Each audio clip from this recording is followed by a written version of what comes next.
So starting the test drive in this Sentra SL here, the 2-liter 4-cylinder paired with this Xtronic CVT is actually really good.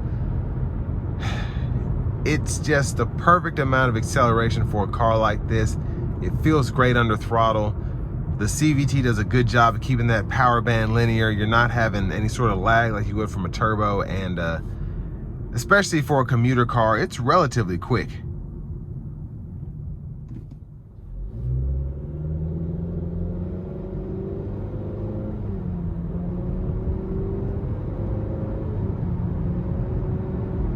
Yeah, it just gets up to speed so nicely, so quickly. It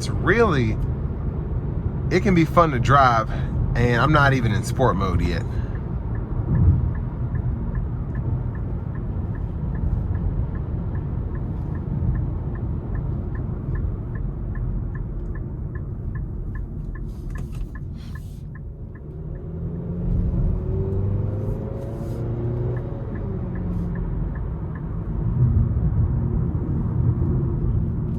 Now I have it in sport mode now. Gonna give myself a little bit of space. Gonna give it a pull here. Here we go.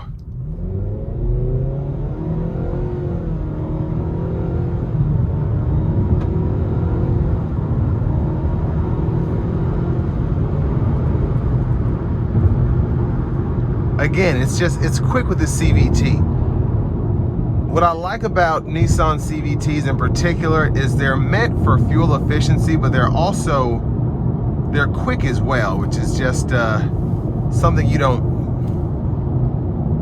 expect, I guess. Now I do want to give one more big thanks to Nissan of Cool Springs here in Franklin, Tennessee for allowing me to review this car today.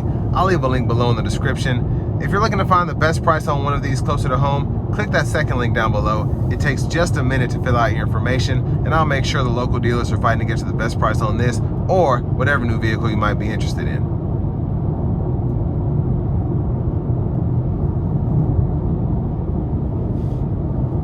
But you kind of got a taste of the road noise there. Not bad. It's a small, compact car, so you're gonna hear the tires hit the pavement, especially on that rougher stretch of the interstate. But for the most part, it's relatively quiet, again, for this kind of vehicle.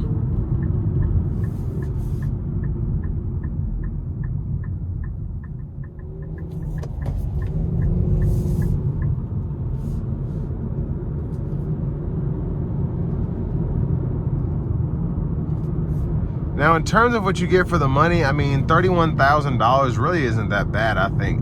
You get a really nice looking car with this new redesign. You get something that's relatively quick, since Nissan's had this 2-liter 4-cylinder for quite some time. And it's just, it's a fun little car. It's a spacious little car. It's a amenity-filled little car.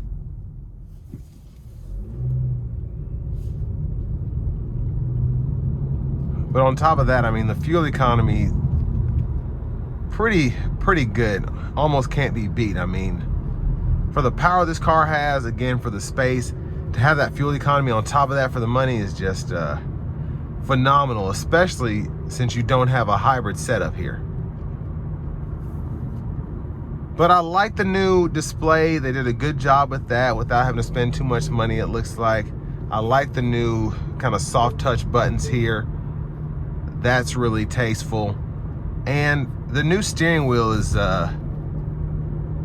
fresh out of the Aria playbook, and I really like that too. I think it's a good car for the money. It's solid. So all that being said, this will bring me to the end of my review of this 2026 Nissan Sentra SL.